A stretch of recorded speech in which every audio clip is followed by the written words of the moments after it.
Today I'm going to be talking about this Axe Energy strip tow rig we got behind us here. We bought this thing off of Auction Time out of Central Kansas back in January. It is used. This was one of the first models that Axe Energy had out, so I want to preface everything with saying that. We've had some problems with it. There's been some things I like, there's been some things I dislike.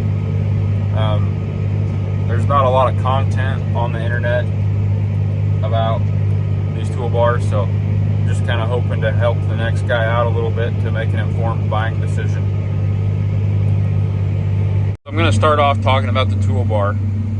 This is a mounted toolbar, and this toolbar was originally designed to be on 30-inch rows for side dress, and the previous owner that we got it from, he had moved everything over to 20-inch center. So this is an 18-row 20-inch strip tow bar.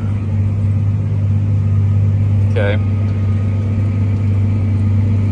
The row units are the first generation that Axe Energy came out with, so they're a little bit flimsy. I've bent up a couple of parallel arms on them, and they sent me out newer, updated parallel arms that I haven't had any problems with yet. This bar is based on hydraulic downforce, is how it keeps these rows in the ground. So as you're going through the field, you have to have constant downforce on the rows. And with that, if you get into a hard spot or soft spot, so let's say you're going through a hard spot where a cattle has crossed or congregated at a water tank or something like that, and you want to, actually rip that up, do some tillage. That way you don't have to come back and do more tillage. Well, the problem with each row having a hydraulic cylinder for downforce is it's all one all the way across the bar. So when you get into those areas, you really need to jack the pressure up if you want the row to go all the way in the ground. Well, with that, I've been bending those parallel arms, as I said, and tearing shit up.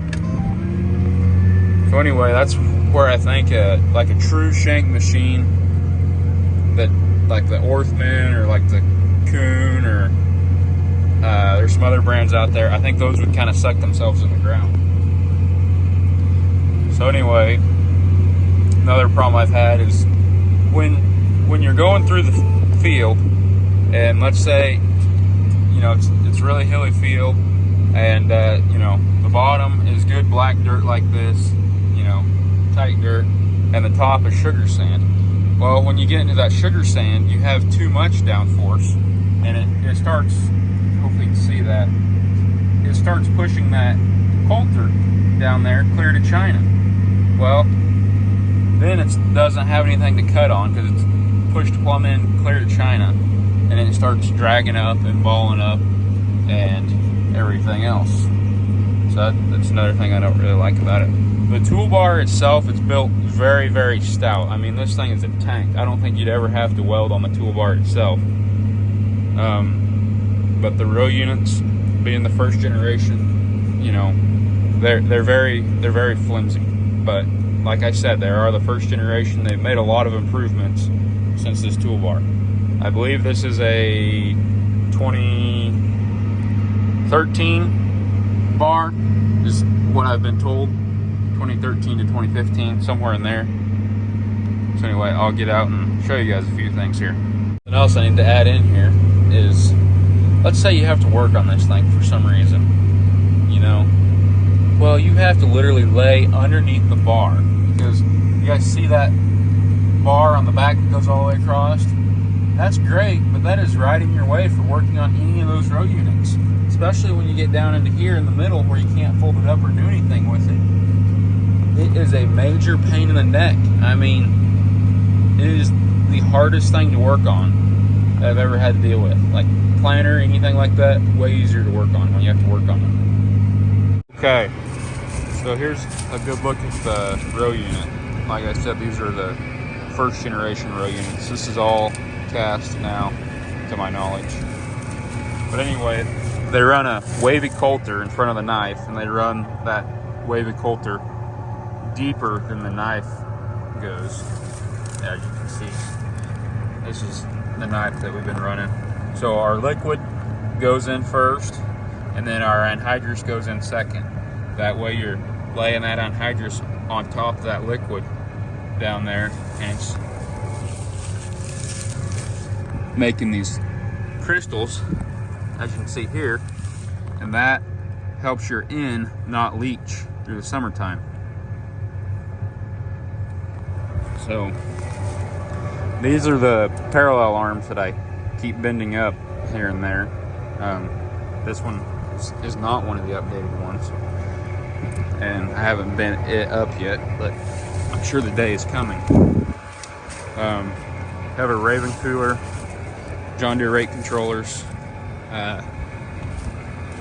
This pump here is my liquid pump. This is something I kind of just scrapped together from parts we had laying around the shop.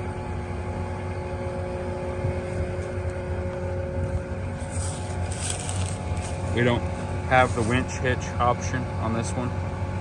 That'd be something that'd be really nice to have. I'd really like to have the hitch that you can just pull out here and, you know, hook it up to your money tank and winch it back in and off you go. But this isn't too bad. I get along okay with it.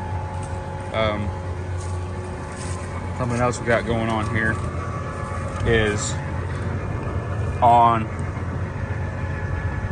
these closing wheels. This is a different style of closing wheels than these ones. These are the first rendition, very first generation. I think they actually work better than these ones here. So I have had to go through the field and track several of these down that has fallen off. See, that one's loose. I need to tighten it up. They just automatically loosen up. I've tried red Loctite, I've tried everything. They just loosen up and fall off, and then you're on a wild goose chase out there trying to find them. Running Demco tanks on an 8335R. This tractor is not enough horsepower for this bar with 18 rows. I'm only able to go about 5.5, and Ag Synergy says that you should be able to run, you know, 5 to 10 miles an hour with this bar. So I would like to have some more horsepower on here and get up where I'm running that 7-8 mile an hour. I think it'd build a little bit better of a strip. Anyway, I don't have the row cleaner option on this toolbar either. So let's go check out the strips that it leaves. This is another problem I forgot to talk about. So when you're all the way in the ground with these row units, we're running them at trying to run 6 inches deep. That soil is coming right through there, right? All the way back, okay? Well, those arms right there are barely off the ground. So it's knocking over all your corn stalks, and that's one of the reasons why it doesn't flow residue very good, is because of the arms. They said they have updated arms for 20-inch rows that would work a lot better. So I'd be interested to see how those would work, but just one of those things I get to deal with for now. See right here on these two older ones, I mean, these rows are kind of at an angle here. Let's get them straight. See how they look. There's straight. You know, there is not hardly any clearance in between there for residue, especially when those arms are running right above the top of the ground as you're going through the field out here. So this is corn on corn, and we've had cattle on here. They've pastured it and whatever. So trying to run in between the old corn rows. This will get planted back to corn again. This is the kind of the strip it leaves without row cleaners or anything. It's a little bit chunky. Pretty hard out here from the cattle. I think if it was a little softer, it'd leave not so chunky. Then if I could put more downforce on it to get the tire to run all the way on this strip and kind of firm it up, that would be good too, because the strip is pretty soft. Hope we can get planted back into it, no problem, without having seed falling, you know, too deep into the slot or whatever. So this irrigated corn, Southwest Kansas irrigated corn. Corn on corn. It's been corn on corn for 65 years on this field. All in all, do I like the bar? Yes. Would I buy another one? Probably. I don't think it really fits our situation out here in western Kansas very good. If you're in a place where it actually rained and you didn't have, you know, dry, hard ground that you needed to get into, then I think it would be fine. But I think the traditional, just strip tail rig shank design would be a lot better, where it pull itself in the ground instead of relying on hydraulic pressure to push itself in the ground. Anyway guys, there you have it. That's my 2 cents on this X-Energy strip tail bar. The good, the bad, the ugly, everything in between. So thanks for watching. Please consider subscribing. Have a great day. Bye.